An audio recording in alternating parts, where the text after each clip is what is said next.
Do you have any idea how many Americans are living with a prior arrest or conviction record? 70 million of our neighbors. A shocking 1 out of 5 Americans have a criminal record. And they are caught in a labyrinth of legal prohibitions, barred from certain professions, and in many states have permanently lost the right to vote. Many are ineligible for government assistance, for housing, for education, for food. All the things that are necessary for some basic security and stability.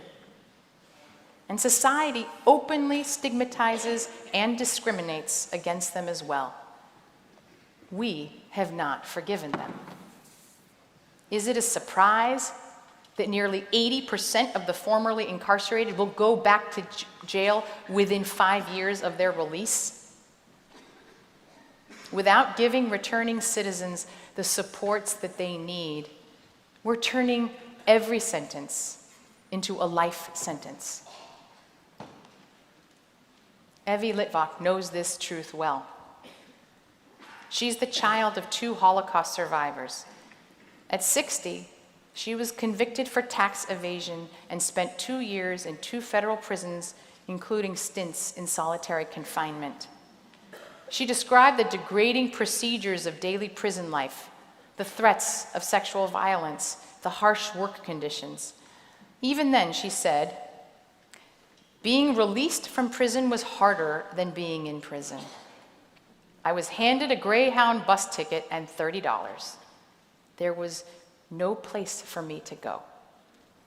No services to help me get a job, housing, no help for my deteriorated mental health. When Evie was released, she applied for 200 positions, and while she had a 30-year work history, she could not get even an entry-level job. She was homeless and destitute for 16 months. Evie was able to turn her life around only because an old friend stepped forward, helped her find an apartment, and sent her money every month. Through it all, she said, "It was the Jewish values my parents would repeat and model throughout my childhood that stayed with me. That is, that Jews have a moral obligation to care about the dignity of every human being. It was my parents' reminder that led me to watch, learn, and record in my mind everything that happened in prison."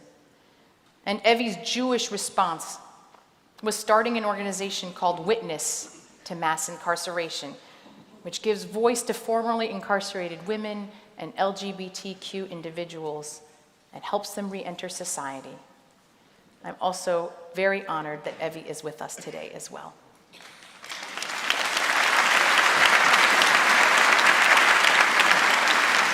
Now, Evie, I think would want me to point out that she looks like your typical Jewish grandmother. There she is. Because she wants you to know this is happening in the Jewish community. She's not so different from any of us. She's a part of our family.